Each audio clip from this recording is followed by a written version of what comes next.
주시는 말씀은 잠언 18장 12절 말씀입니다.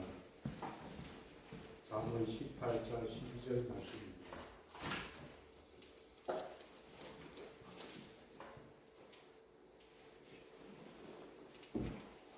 12절 한 절 말씀 같이 받들어 읽도록 하겠습니다. 사람의 마음의 원망은 열방의 소명이요 겸손은 종류의 하나니라.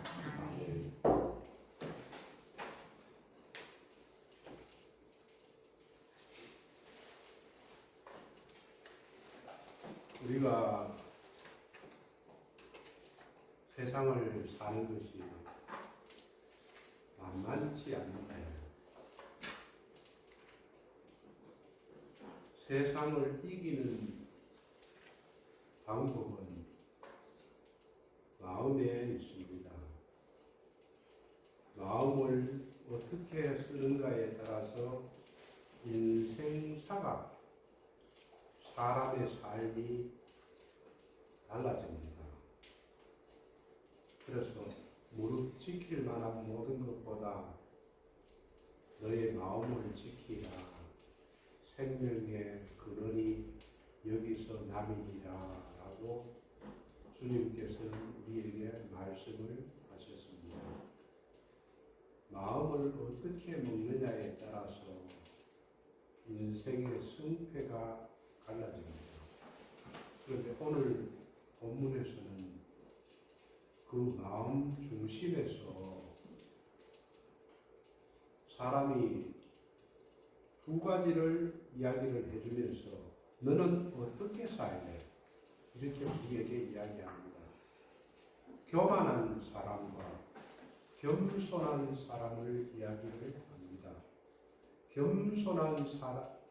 교만한 사람은 반드시 그 인생이 지금 어떠하든지 간에 교만한 사람은 반드시 멸망합니다. 반면에 하나님과 사람 앞에서 겸손한 사람은 반드시 존귀를 받게 되어 있습니다. 이것은 하나님께서 하나님의 입으로 우리에게 하신 말씀입니다. 누구나 사람은 존귀하게 살고 싶어 하는 것이 사람의 마음입니다. 오늘 본문을 보면은 어떻게 하면은 사람이 존귀하게 되는가?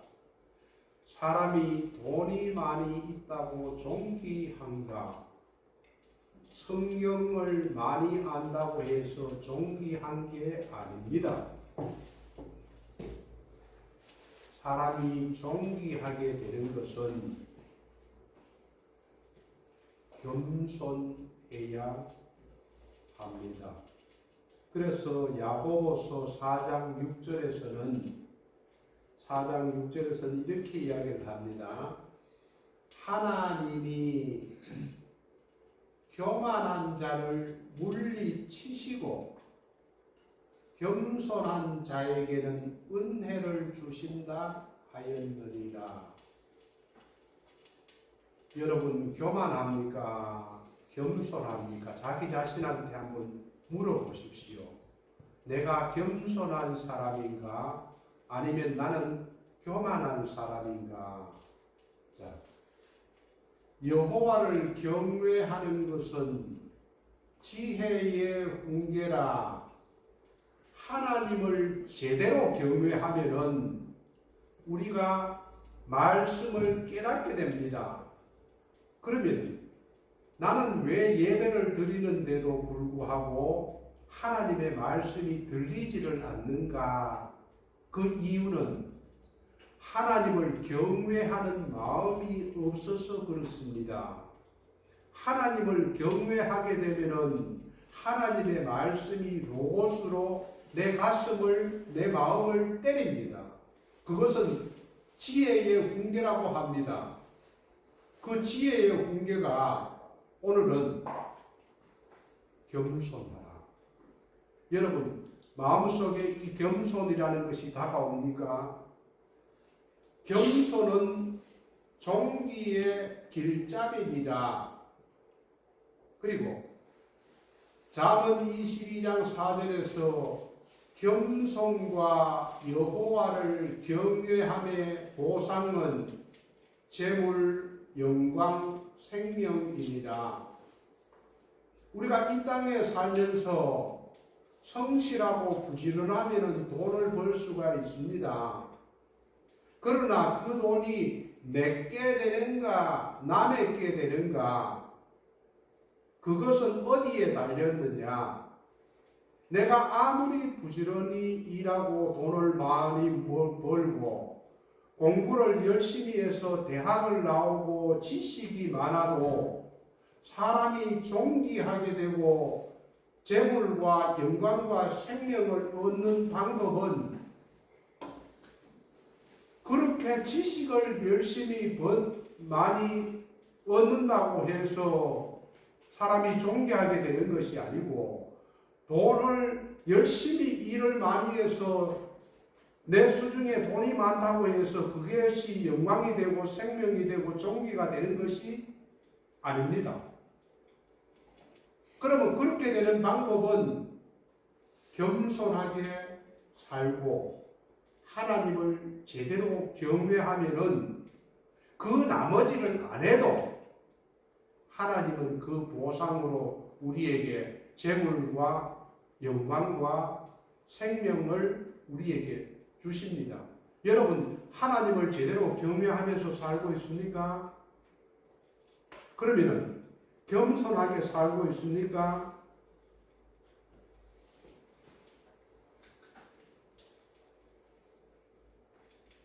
세상은 우리에게 이렇게 이야기합니다.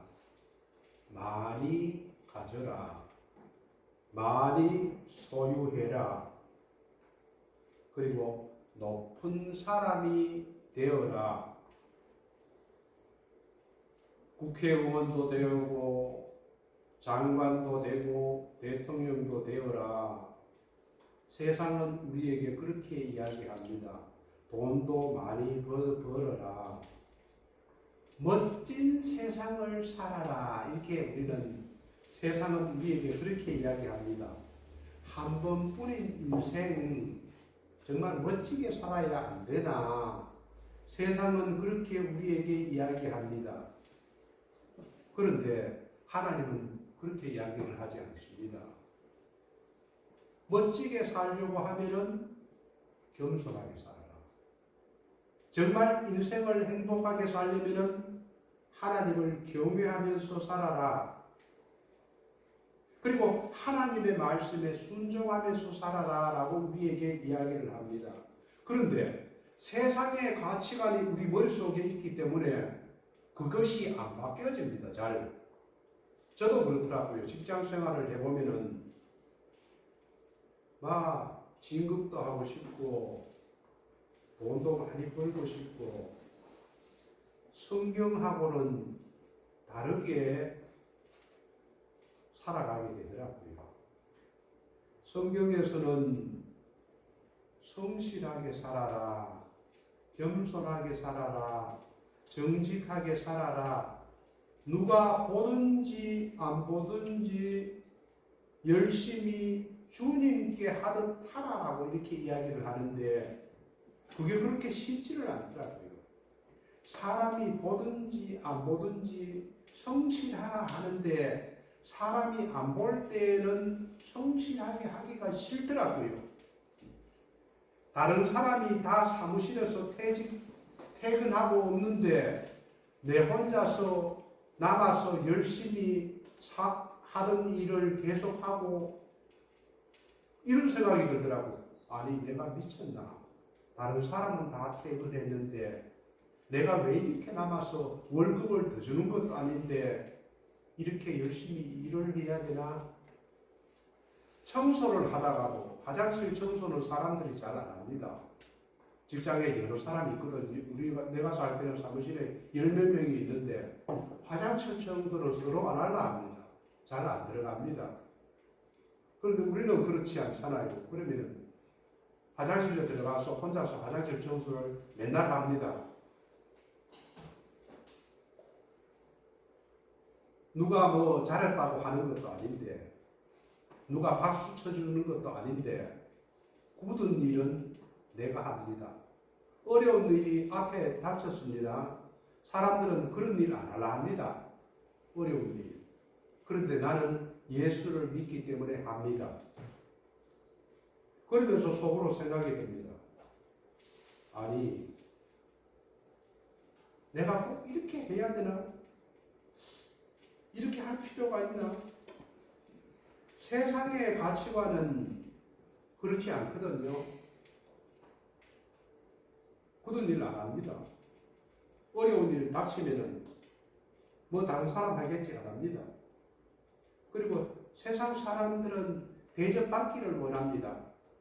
남을 지배하고 남의 위에 있고 남을 지시하고 남인데 박수받고 이것을 세상은 원합니다. 그런데 이 세상의 가치관이 교회 안에도 들어왔습니다. 교회 안에서도 그럽니다. 내가 먼저 인사하는 거 왜? 내가 뭐 하려고 인사를 해? 나는 누군데? 나는 나이도 많은데 지가 먼저 해야지. 세상의 가치관이 교회에도 들어와서 교회 안에서도 대접받고자 합니다. 박수 받는 일만 하고자 합니다. 굳은 일을 안 하려 합니다. 남이 하겠지. 그런데 예수님은 성경의 가치관은 오른손이 하는 것을 왼손이 모르게 하라. 착한 일을 해도 남을 모르게 하라.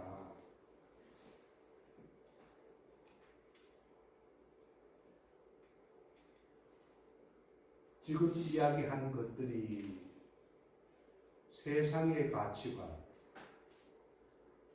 자기를 높이고 다른 사람을 지시하고 자기를 드러내고 자기 자랑을 하고 자랑하는 사람 많지요. 세상에서도 많고 교회 안에서도 그렇습니다. 뭐 자랑할 게 있습니까? 뭐 잘났다고 높으면은 얼마나 높다고 성경 지식을 알면은 뭘 안다고 성경 100독을 했습니까? 200독을 했습니까? 뭐 합니까? 그런데 자랑합니다. 세상의 가치관이 교회 안에도 들어왔습니다. 이게 무엇이냐? 지금 제가 이야기하고 있는 것들이 교만입니다.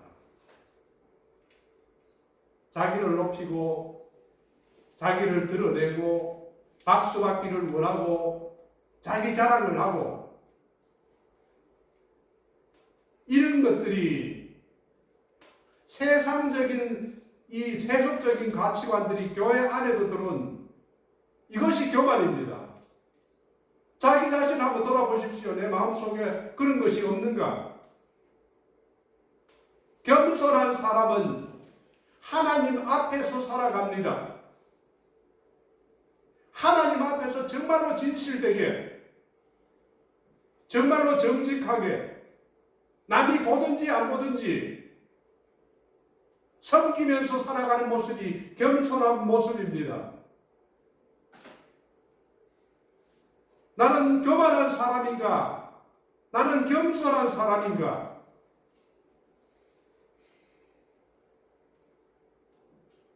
교만한 사람은 남의 이야기를 듣지 않습니다. 자기 변명만 합니다. 잠언 11장 2절 말씀을 보면은 교만이 오면 욕도 오거니와 겸손한 자에게는 지혜가 있습니다. 사람의 마음의 교만은 멸망의 선봉이요. 오늘 본문 말씀입니다. 겸손은 종기의 앞잡이니라. 마음이 교만하면은 멸망이 따라옵니다. 반드시 따라옵니다. 그러나 사람이 겸손하면은 존귀한 사람으로 이끌어갑니다. 잘 살펴보십시오. 내가 교만한 사람인가? 겸손한 사람인가? 사람이 교만하면은 낮아지게 되겠고, 마음이 겸손하면은 영예를 얻으리라. 내 마음이 교만한 사람인가? 내가 자기를 높이는 사람인가? 자기를 드러내는 사람인가? 자기를 자랑하는 사람인가? 자기 의를 내세우는 사람인가? 아니면은 하나님 앞에서 자기를 낮추면서 살아가는가? 하나님 앞에서 자기를 낮추면은 하나님께서 높여주십니다.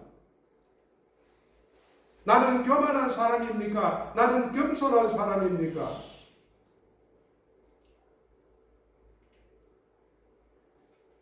겸손이란 말은 남을 나보다 낮게 여기는 마음이라고 합니다.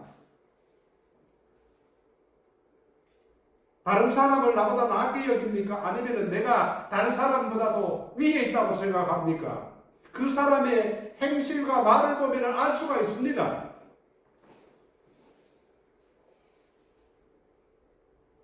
성경에서 보면은 교만하다가 패망한 사람이 여러 사람이 나오는데, 느부갓네살 왕이 다니엘서를 보면 이런 말이 나옵니다. 느부갓네살 왕은 그리스와 로마와 유럽을 제패했습니다. 세계 역사에서도 이 느부갓네살이 바벨론 제국을 일으켰던 것을 봅니다. 이 느부갓네살 왕이 어느 날 자기가 이룩한 바벨론 성을 성 안에서 왕궁 안에서 지붕을 걸어 다니다가 자기가 건설한 이 거대한 바벨론 성을 쳐다보면서 기분이 우쭐해졌습니다. 그래서 이렇게 이야기를 합니다. 다니엘서 4장 30절 말씀. 나 느부갓네살 왕이 말하여 이르되 이 큰 바벨론은 내가 능력과 권세로 건설하여 나의 도성으로 삼고 이것으로 나의 위엄의 영광을 나타낸 것이 아니냐. 느부갓네살 왕이 바벨론 제국을, 거대한 바벨론 제국을 만들어 놓고 왕궁 안에서 자기가 스스로 이렇게 떠벌립니다. 그러자 이 말이 아직도 왕의 입에 있을 때에 하늘에서 소리가 내려 이르되 느부갓네살 왕아 내게 말하노니 나라의 왕위가 내게서 떠났느니라. 왕의 자리에서 떠났다 있고 이야기를 하고, 내가 사람에게서 쫓겨나서 들짐승과 함께 살면서 소처럼 풀을 먹을 것이요.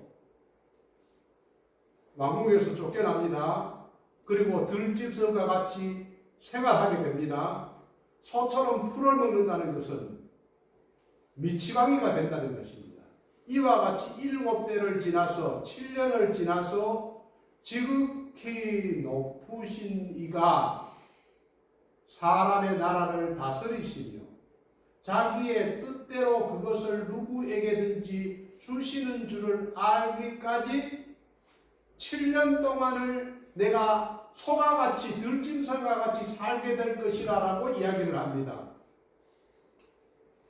왜 그럴까요? 이 느부갓네살 왕이 교만해서 자기의 영광을 드러냈기 때문에 그렇습니다. 누구든지 하나님의 사람이든지 인간의 왕이든지 지도자든지 교만하면은 하나님께서 그 자리를 박탈합니다. 헤롯 왕이 사도행전 12장 21절 말씀을 보면은 야고보를 헤롯 왕이 죽였습니다. 그리고 나서 어느 날 헤롯이 왕복을 입고 단상에 앉아 백성에게 연설을 합니다. 그러자 백성들이 크게 부르되 이것은 신의 소리요 사람 소리가 아니라, 백성들이 아부를 합니다. 헤롯 왕에게, 연설을 하는 헤롯 왕에게 이것은 신의 소리다. 헤롯의 소리가 아니다. 사람의 소리가 아니다. 너무 연설을 잘하고 너무 웅변을 잘하고 너무 위대한 사람이다. 그러자 헤롯이 그 영광을 당연하다고 자기가 받아들입니다. 그러자 하나님께 영광을 돌리지 아니하므로 하나님께서 친히 벌레에게 먹혀 죽으니라. 헤롯이 이때 죽음을 당합니다. 사람이 헤롯 왕뿐만 아니라 느부갓네살 왕뿐만 아니라 교회 안에 우리도 마찬가지입니다. 사람이 교만하면 낮아지게 되겠고 욕을 얻어먹게 되어 있습니다.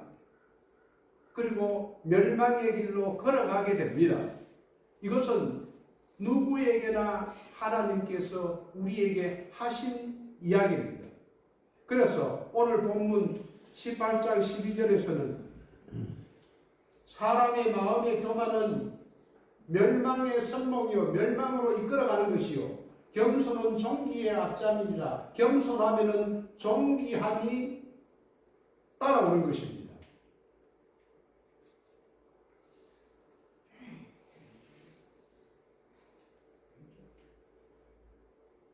열왕기하 20장을 보면은 유다의 히스기야 왕이 병이 들었습니다. 그러자 대국인 바벨론 왕이 자기의 사자를 보내어서 히스기야를 문병한 일이 있습니다. 히스기야는 하나님께 은혜를 많이 받은 사람입니다. 자기의 생명을 15년을 연장을 받기도 한 사람입니다. 그리고 하나님의 일도 많이 한 사람입니다. 그런데 이 히스기야 왕이 바벨론 왕이 사자를 보내어서 문병하게 했을 때 히스기야 왕이 이렇게 합니다. 자기가 바벨론 사자에게 자기 왕궁에 있는 보물 창고를 열어서 나는 이렇게 금과 은과 향품과 기름과 창고의 모든 것을 보여주면서 남유다의 가진 것을 자랑했습니다. 나라의 부유함을 자랑했습니다. 그래서 하나님께서 이 히스기야의 교만을 보고 이렇게 이야기합니다. 열왕기하 20장 17절 18절 하나님께서 히스기야 왕에게 여호와의 말씀이 때가 되면 이르리니 왕궁의 모든 것과 히스기야 네가 바벨론 사자에게 보여준 그 금은 기름, 향품, 보배로운 이 모든 것과 왕의 조상들이 오늘까지 쌓아두었던 모든 것을 바벨론으로 옮겨지게 될 것이고 이 성 안에 하나도 남지 아니하게 될 것이다. 또 왕의 몸에서 난 아들 중에서 사로잡혀 바벨론 왕궁의 환관이 되리라 하셨다고 하나님께서 선포합니다.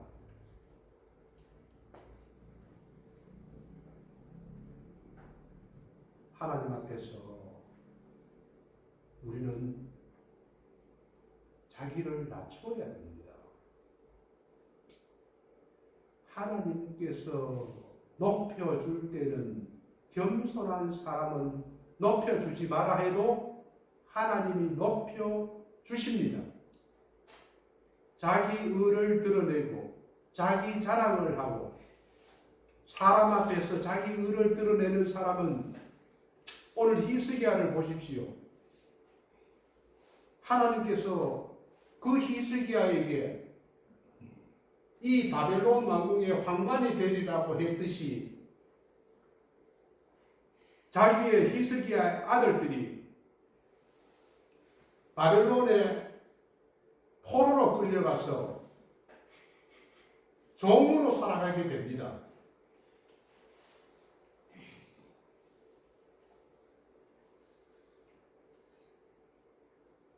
C.S. 루이스 학자는 그렇게 이야기합니다. 모든 악 중에 가장 큰 악이 교만이다. 모든 악은 교만에서 시작합니다. 내가 좀 가지고 있다. 내가 좀 똑똑하다고. 내가 좀 지위가 있다고. 내가 좀 지혜롭다고.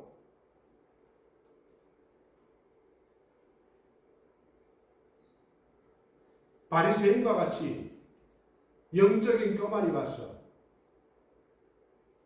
나는 기도도 많이 하고 하루에 3번씩 기도하고 구제도 하고 일주일에 이틀씩 금식도 하고 주님 앞에 11조도 하니 나는 다른 사람보다도 더 나은 사람이야. 예수님께서 뭐라고 이야기합니까? 화 있을진저 너희 바리새인과 서기관이여,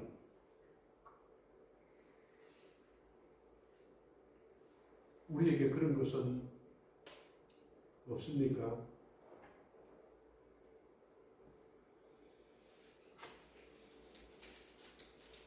스스로 똑똑하다고 생각하고 스스로 잘났다고 생각하고 스스로 나는 다른 사람보다도 낫다고 생각하는 이런 교만은 없습니까?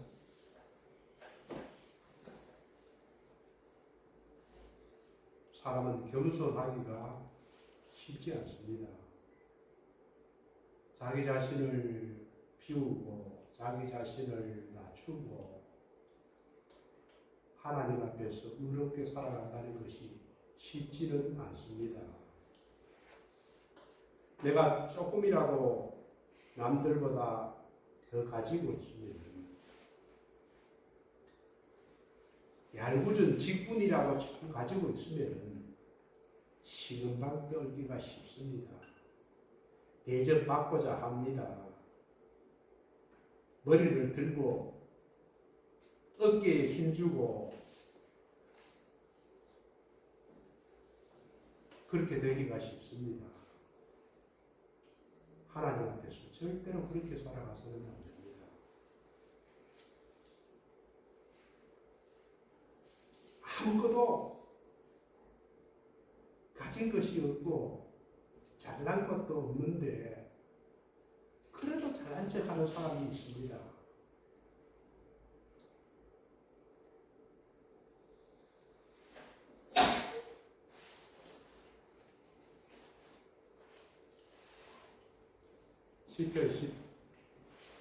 시편 17절에서 여호와여 주는 겸손한 자의 소원을 들으셨사오니 그들의 마음을 준비하시며 귀를 기울여 들으시고, 하나님께서는 교만한 사람은 대적하고 겸손한 사람은 함께 하십니다. 하나님께서는 귀를 기울이십니다. 그들이 말하는 기도, 그들이 바라는 소원, 그리고 여호와께서 겸손한 자들은 붙드시고 악인들은 땅에 엎드려 때리시는도다. 하나님께서는 겸손한 사람들하고 함께 동행합니다. 믿으십니까? 아멘. 부부를 보십시오. 가정에 부부가 왜 싸웁니까? 가정에 불화가 왜 생깁니까? 교만하기 때문에 그렇습니다. 성격이 안 맞아서 싸울 수도 있지만은 한 사람이 겸손하면은 싸우지 않습니다. 맞추어 가면서 살아갑니다. 맞추어 살아갑니다. 성도들 간에도 그렇습니다. 어떤 사람은 늘 불협화음을 일으키는 사람이 있습니다. 왜 그렇습니까? 교만해서 그렇습니다. 자기는 다 잘하는 것 같이 생각합니다. 이야기만 하면은 변명합니다. 다른 사람은 다 잘못하고, 누구는 뭘 잘못하고, 누구는 뭐 잘못하고, 누구는 뭘 잘못하고, 나는 뭐를 잘하고, 다른 사람은 못하고, 나는 잘하고,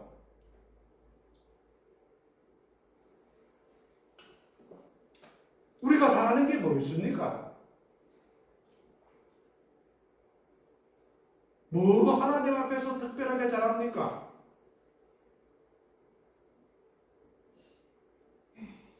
못하는 것도 더 많지요. 모든 사람은 장단점이 있습니다. 교만한 사람에는 늘 다투면서 살아갑니다. 남의 허물만을 바라보면서 살아갑니다. 자기가 틀렸다고 이야기하지 않습니다.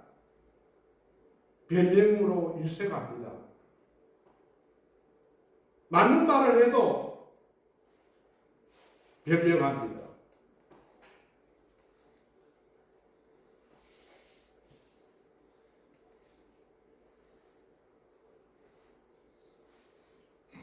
주기철 목사님이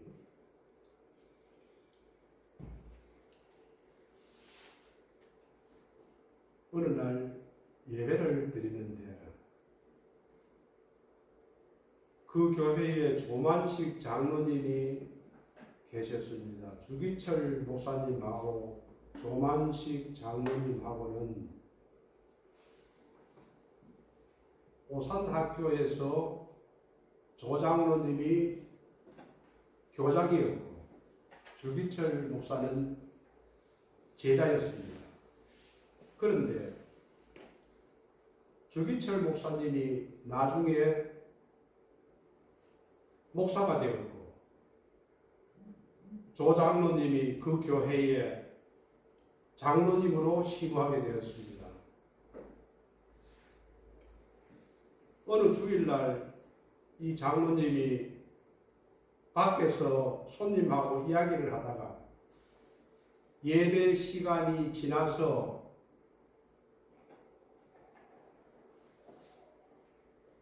본당에 들어왔습니다. 그러자 주 목사님이 조장로님을 보고 조장로님은 의자에 앉지 마시고 뒤에서 서서 예배를 드리시오 지시를 했습니다.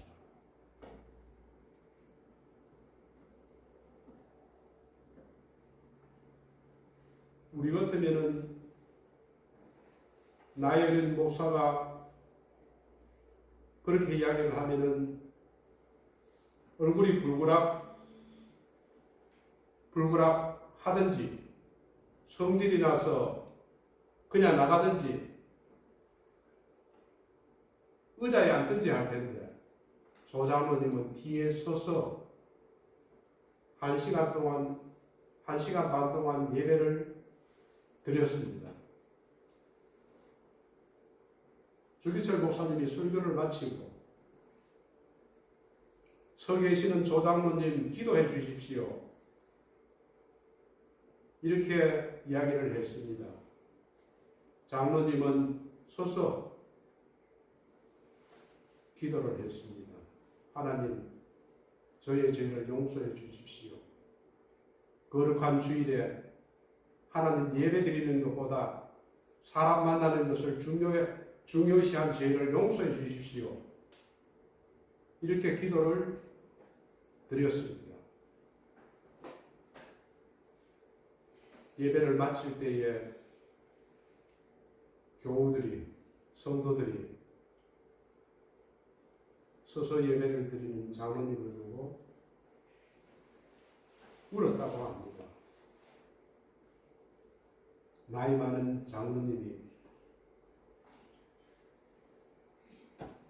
젊은 목사님에게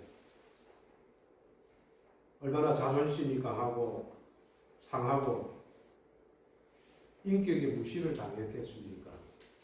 그런데 저 장로님은 그 수치를, 수치가 아니죠. 그 목사님의 그 이야기를 듣고 순종했습니다.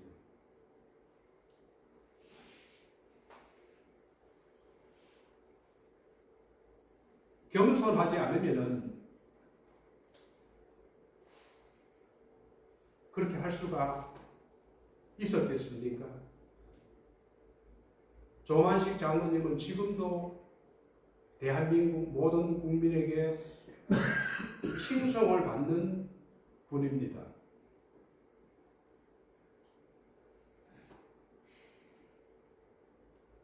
어거스틴에게, 성자로 불리는 어거스틴에게 제자가 물었습니다. 기독교의 가장 큰 덕목이 무엇입니까? 겸손이다. 두 번째 덕목은 무엇입니까? 겸손이다.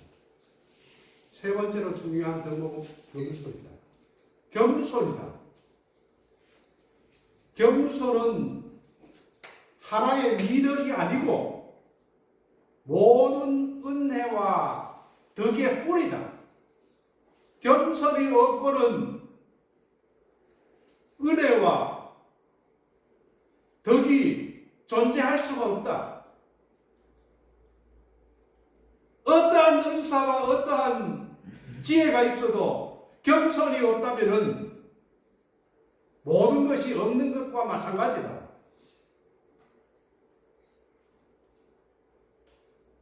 예수님께서 우리에게 보여주신 가장 큰 덕목이 무엇입니까? 겸손입니다. 빌립보서 2장 5절에서 8절 말씀을 보면은 너희 안에 이 마음을 품어라. 그리스도 예수의 마음이니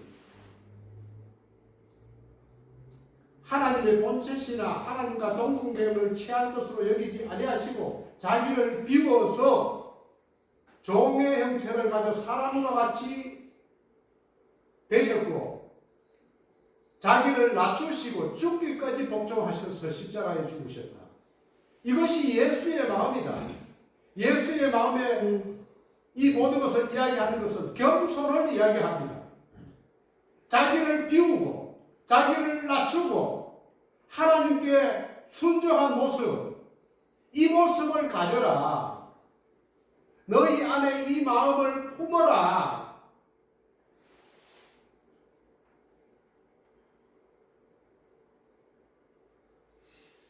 왜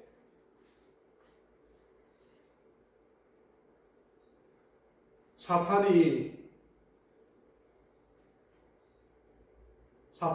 되었습니까? 교만했기 때문에. 아담과 하와가 왜 타락했습니까? 교만했기 때문에.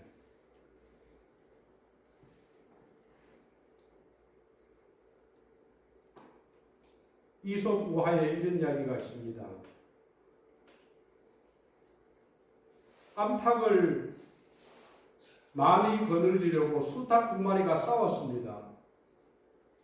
그래서 한 마리가 이겼습니다. 기분이 좋았어요. 이 수탉이 지붕 위에 올라가서 폼을 잡고 꼬꾸대 꼬꾸대 소리를 쳤습니다. 그럴 때 독수리가 한 마리 내려와서 이 수탉을 채워갔습니다. 교만하면은 언제든지 패방합니다. 사람이 은혜를 받은 사람인가 무엇으로 알 수 있을까요? 그 사람이 겸손하다면 성숙한 신앙인입니다. 교만하다면, 겸손하지 못하고 교만하다면 아직도 어린 아기 같은 신앙입니다. 겸손한 사람은 가정에서, 교회에서 쓴 뿌리가 되지 않습니다. 은혜가 되고 덕이 됩니다. 쓴 뿌리가 있다는 것은 겸손하지 못하기 때문에 그렇습니다. 야고보서 4장 10절과 베드로전서 5장 6절에서 주님 앞에서 낮추라. 그리하면 주님께서 너희를 높이시리라. 하나님의 능하신 손 아래서 겸손하라. 하나님의 능하신 손이라는 것은 하나님께서는 모든 것을 하실 수 있는 전지전능하신 분 앞에서 자기를 낮추라, 겸손하라. 그러면은 때가 되면은 하나님께서 여러분을 높이시리라. 믿으십니까? 입맛을 높이면은 맛있는 것이 없습니다. 무엇을 먹어도 맛이 없습니다. 눈이 높으면은 보이는 것이 없습니다. 귀가 높아지면은 들리는 말도 없습니다. 마음이 높아지면은 아무것도 받아들이지를 못합니다. 그러나 낮추면은, 입맛을 낮추면은 모든 것이 맛이 있습니다. 눈이 낮아지면은 모든 것이 잘 보입니다. 귀가 낮아지면은 모든 것이 잘 들립니다. 마음이 낮아지면 어떤 사람의 이야기도 받아들일 수가 있습니다. 우리가 겸손하면은 모든 것을 은혜로 얻을 수 있지만은 교만하면은 모든 것이 떠나갑니다. 행복도 떠나가고 건강도 떠나가고 영광도 떠나가고 친구도 떠나가고 권력도 떠나가고 하나님도 떠나게 됩니다. 인생을 사는 지혜가 어디에 있습니까? 겸손에 있습니다. 눈을 낮추고 귀를 낮추고 마음을 낮추고 예수님과 같이 비우고 낮추고 순종할 때에